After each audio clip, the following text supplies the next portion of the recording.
You carry a weight that no one around you seems to feel.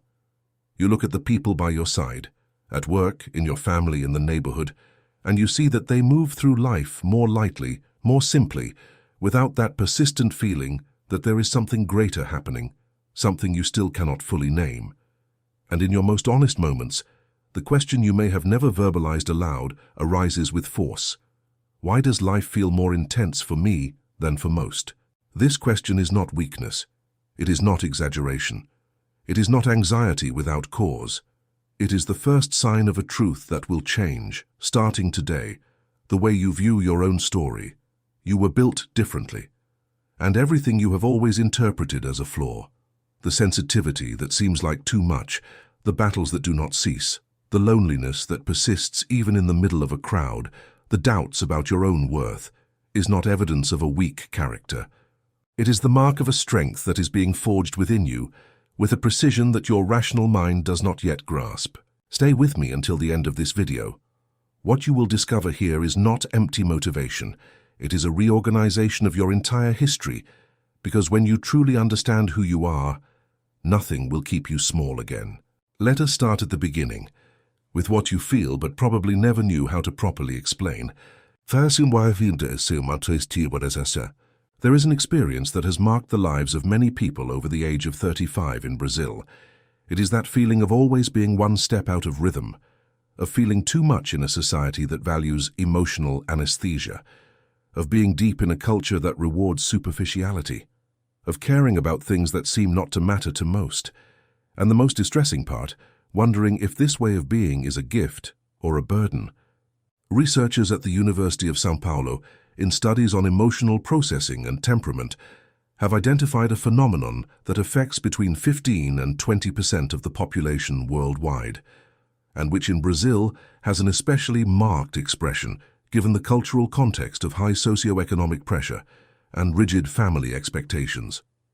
This phenomenon was initially studied by the North American psychologist Elaine Aron and was named sensory processing sensitivity. In simple terms, the nervous systems of these people process information, emotions, and stimuli more deeply and in more detail than average. They perceive nuances that others ignore. They feel with more intensity. They lend attention to what most discard as irrelevant. But here is the problem, and pay attention to this, because it is exactly where the confusion begins that may be keeping you stuck. In a society that equates strength with hardness and sensitivity with weakness, these people spend their entire lives trying to erase precisely what makes them extraordinary. You learned, probably still in childhood, that feeling too much was a problem. Someone, a father, a mother, a teacher, a religious leader, a partner, taught you, with words or without them, that your emotions were excessive, that you needed to swallow it, toughen up, stop exaggerating. And you obeyed. You built armor. You learned to lower the volume of what you felt to fit into the spaces where you needed to be accepted.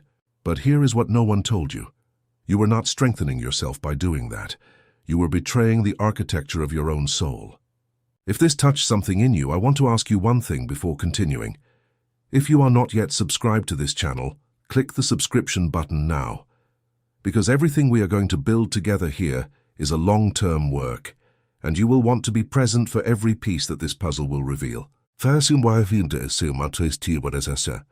let us enter the deepest layer, because science explains the phenomenon, but spirituality reveals the purpose behind it. There is a Hebrew word that appears repeatedly in the scriptures, and that most English translations reduce to a single meaning, losing all the depth it carries in the original. The word is chazak, in Hebrew, hazak. It appears, for example, in the book of Joshua, chapter 1, verse 9, where God instructs Joshua, "Be strong and courageous." But the translation, "be strong," does not capture the totality of what chazak means in Hebrew. Chazak is not the strength that is born from the absence of difficulties. It is not the strength of one who has never fallen. Chazak is the strength that is activated precisely by the act of holding firm when everything around is giving way. Hebrew lexicographers describe chazak as the act of seizing something with vigor, of sustaining pressure without letting go. In other contexts in the Old Testament, this same word is used to describe the act of repairing a breach, of restoring what was broken, of strengthening what was weak. Think about that for a second. The same word used for to be strong in Hebrew is also the word used for to repair what was broken. This is not a lexical coincidence. It is a theological revelation. Your strength does not come despite your brokenness. It comes through it. The pressure you felt did not deform you, it calibrated you. And there is a biblical character whose story illustrates this in a way that will make something move inside you. His name is Gideon. When the angel of the Lord appears to Gideon in the book of Judges, chapter 6, he finds a man who is threshing wheat inside a winepress, a press for wine, hidden from his enemies. It is an image of someone who lives bowed down, camouflaged, operating well below his potential out of fear. And it is exactly at this moment that the angel greets him with words that seem completely disconnected from the reality Gideon is living. "The Lord is with you, O mighty warrior," to a man hidden in a winepress trembling with fear. Gideon's response reveals everything about the psychology of one who has never been recognized in the right place. He immediately begins to list his reasons for not being who God is saying he is. "My family is the poorest in my tribe. I am the least in my father's house. In other words, I have solid proof that you are wrong about me. And here is what needs to enter deep into your consciousness today." God was not being kind to Gideon. He was not being encouraging in the superficial way that self-help culture often presents. God was revealing a reality that already existed, which Gideon simply was not in a position to see from where he was. Bowed down, hidden, convinced of his own insignificance. This is exactly what is happening to you now. You are inside your own winepress, a space of safety that has become a prison, convinced that your reasons for self-limitation are valid, that the size of your family, your bank account, your education, your past failures justifies remaining bowed down. And meanwhile there is a voice, which is not that of cheap motivation, but of something much older and deeper, calling you a mighty warrior. The question that remains is, will you continue arguing with that voice, or will you start listening? If this content is reaching where it needs to reach, I want you to like this video now. It is not just a number. Each like helps this channel deliver this message to more people who, just like you, need to hear this today. Now I need to talk about something that probably caused you a pain you have not yet fully processed. The doors that closed, the people who left, the opportunities that did not materialize, the relationships that ended without an explanation that sounded reasonable. You interpreted all of this as loss, as a sign that something was wrong with you, as evidence that you were not good enough, capable enough, loved enough. But what if I told you that each of these losses was, in fact, a precision surgical operation? Researchers at the HeartMath Institute, an American institute dedicated to the study of coherence between the cardiac and cerebral systems, discovered something that spiritual traditions have known for millennia. The human heart processes emotional and relational information prior to the rational brain. Before you rationally understood that a situation was toxic to your growth, your inner energy field was already responding to it. The discomfort you felt, that feeling that something was not right even when everything seemed fine on the surface, was not neurosis. It was intelligence. It was your inner system telling you that what was there was not compatible with who you were being called to be. The doors that closed did not close because you failed. They closed because they were not on the right path. Moses understands this better than any character in sacred history. 40 years shepherding sheep in the desert of Midian, long after having been raised as the son of Pharaoh's daughter, long after having seen up close the highest standards of power, culture, and wealth of the ancient world. 40 years in a life that, to any external observer, would seem like a resounding failure, a diminished life, a lost identity. But what was happening in those 40 years? Moses was being detached from an identity that was not his, the identity of a son of a system of oppression, the identity of someone who owed his status to the structure that enslaved his own people, so that Moses could become the liberator, the man who would part the sea in half and lead an entire nation through the crossing. He needed to go through the process of letting go of everything he thought he was, to finally discover everything he truly was. The desert was not Moses' punishment, it was his university, and the desert you passed through, or in which you still are, is not proof of your exclusion. It is proof of your preparation. Now I want you to do something. In the comments below this video, write the word unshakable. Just that. It is a declaration, an anchor, a way to fix in your consciousness what this video is activating in you, and I want to read it. Every comment that appears there tells me that this message reached where it needed to. There is a word in the Greek of the New Testament that underwent a drastic reduction in the process of translation. The word is dunamis, in Greek, dynamis. In our Bibles, it usually appears as power. But dunamis is not power in the political or positional sense, the kind of power that comes from a job, a title, a hierarchical position. Dunamis is inherent power, power that exists as an intrinsic quality of something, regardless of any external recognition. Hellenists use this word to describe the potential capacity of something to perform what is in its nature to perform. The seed has the dunamis to become a tree. Fire has the dunamis to burn. The true musician has the dunamis to create music, not because someone gave them that power, but because that capacity is embedded in their constitution. When Paul writes in Ephesians chapter 3, verse 20, about him who is able to do immeasurably more than all we ask or imagine, according to his power that is at work within us, the word used is exactly dunamis. And notice the structure of the phrase, the power that is at work within us. Not the power that comes from outside, not the power that is granted by some external authority, the power that is already operating inside you now while you watch this video. The question is not how you will acquire this strength. The question is how you will stop blocking the one that already exists in you. Because this is where Paul enters with a personal experience that transforms this abstract idea into something concrete and verifiable. No identity transformation in recorded history is more radical than that of Saul of Tarsus, the man the world later knew as Paul. We are not talking about a superficial change in behavior. We are talking about someone who persecuted and approved the murder of Christians, who witnessed the death of Stephen, the first Christian martyr, with declared approval, and who became the greatest communicator and theologian of the movement he previously tried to destroy. But what makes Paul's story even more relevant to what we are discussing today is not the drama of his conversion on the road to Damascus. It is what happened afterward. In chapter 12 of 2 Corinthians, Paul mentions something that biblical commentators have debated for centuries, a thorn in the flesh. Whatever the specific nature of this thorn, and there are many theories, what Paul reveals is that he asked God 3 times to remove it. 3 times. And the answer he received was not the removal of the thorn. The answer was, "My grace is sufficient for you, for my power is made perfect in weakness." My power is made perfect in weakness. In Greek, the dunamis becomes perfect, complete, mature, at the exact point where your natural strength ends, at the point where you reach the limit and discover that you no longer have your own resources. The thorn was not an obstacle to Paul's purpose.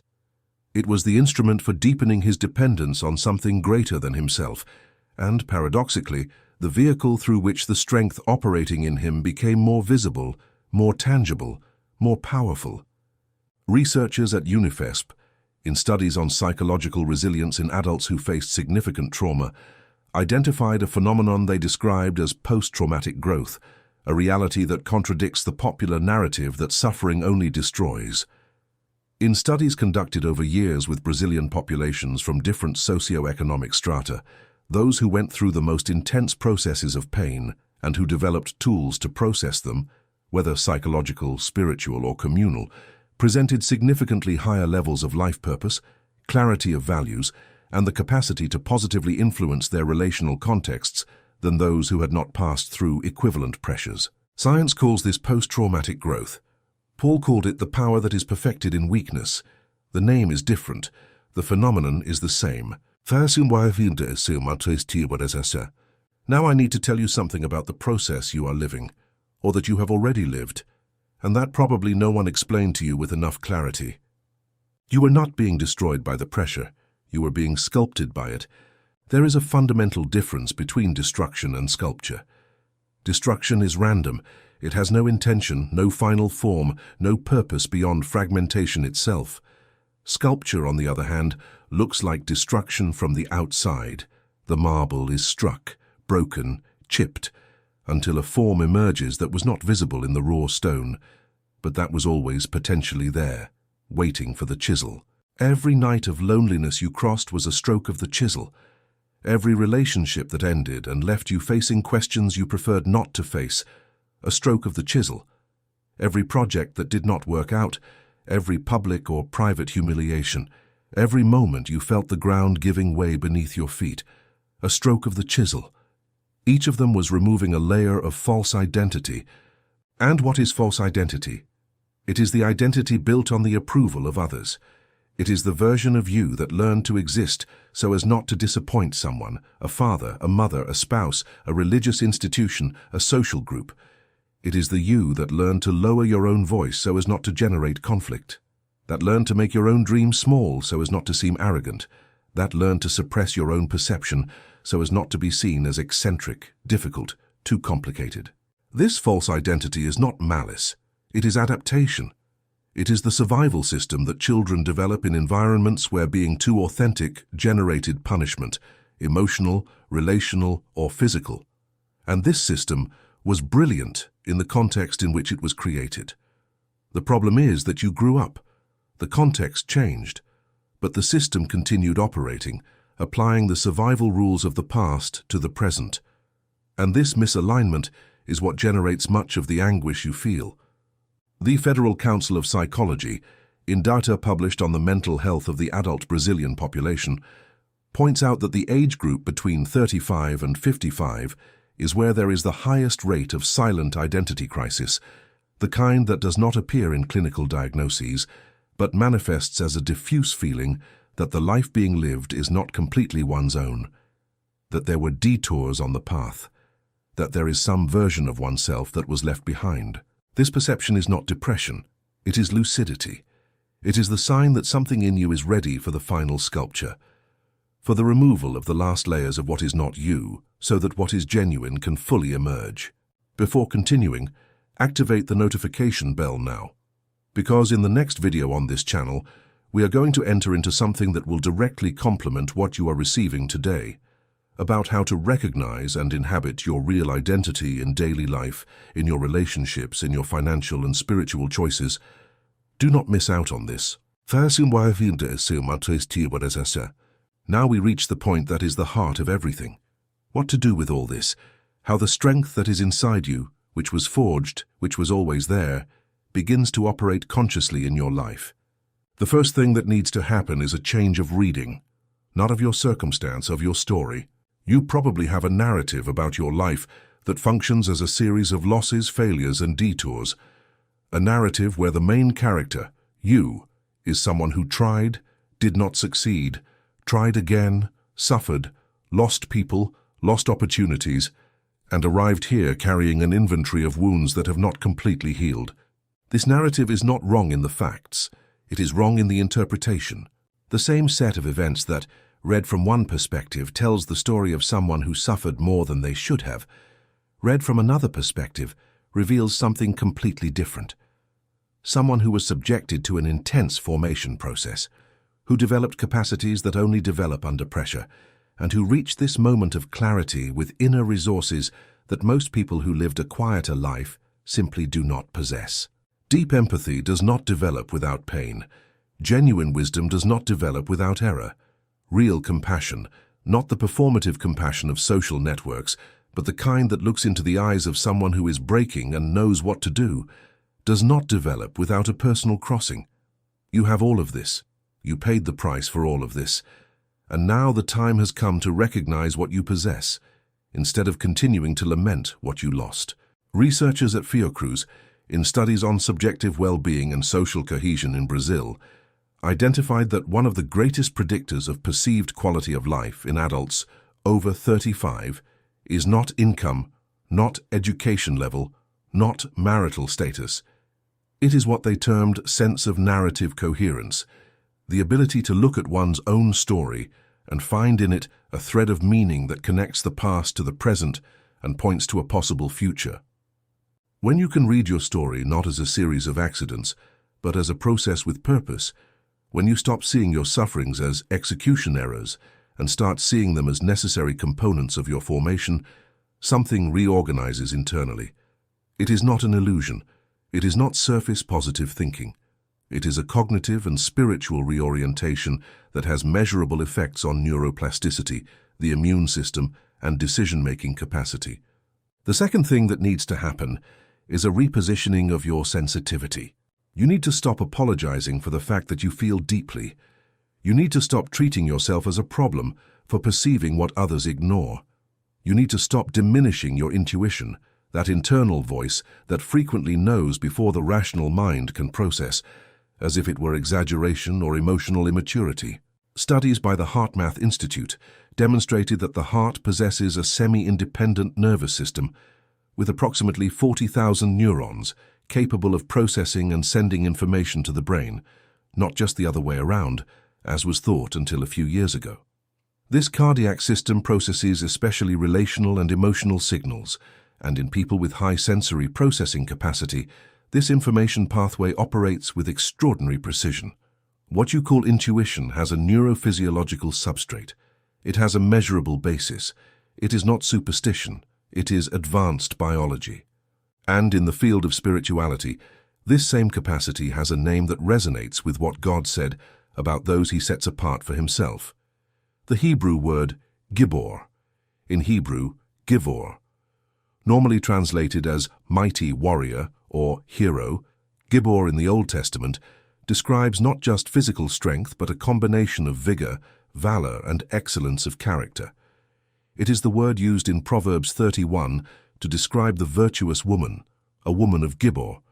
It is the word used in Isaiah 9 verse 6 to describe one of the titles of the Messiah, El Gibor, mighty God. This is the fabric of which you are made, not the noisy strength that needs to announce itself to be recognized, not the power that depends on public approval to exist, but the Gibor, the quiet excellence, the valor that emerges when it is necessary, the firmness that does not bend even when everything around is giving way. The third thing is what changes the game in practice. You need to start acting from your real identity, not from your current circumstances. Gideon, when he finally accepted the call, had no trained army, no conventional military resources, none of the prerequisites that someone from the outside would have required to involve him in a national liberation project. What he had was the certainty that he had been called. And this certainty became the foundation upon which he acted, with an army that God deliberately diminished from 32,000 to 300 men, so that no one could attribute the victory to human strength. Moses had no eloquence when he returned to Egypt. He himself admits that he was slow of speech and tongue. What he had was the memory of an encounter before a burning bush, and the awareness that he had received a mission that was greater than his limitations. Paul did not have the relational credentials that would have facilitated his acceptance among the first Christians. After all, he had persecuted and approved the death of some of them. What he had was an experience of transformation so radical that the evidence of it was irrefutable to anyone who lived with him long enough. The common denominator is not perfect competence. It is not favorable circumstance. It is not the absence of limitations. It is identity consciousness operating from the inside out. And this is the inversion that needs to happen in you.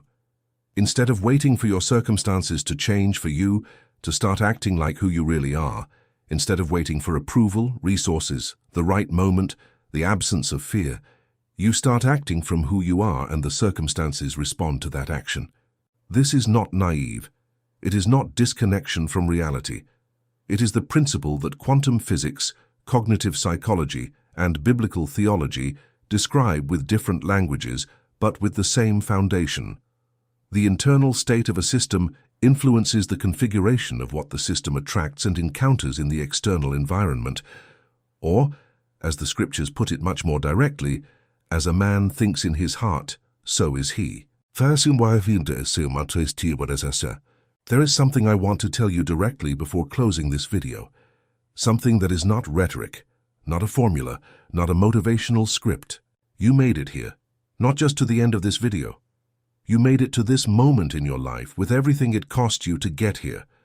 with the nights you crossed alone, with the choices that weighed heavy, with the versions of you that were left by the wayside because they could not manage to continue. You arrived, and this fact, the simple and concrete fact that you are here, is not trivial. It is the physical proof of a resilience that you have not yet learned to see as the extraordinary resource it is. Because most people who faced what you faced either broke completely or hardened in a way that closed them off to everything but immediate survival. You did something different. You kept feeling. You kept searching. You kept wondering if there was more.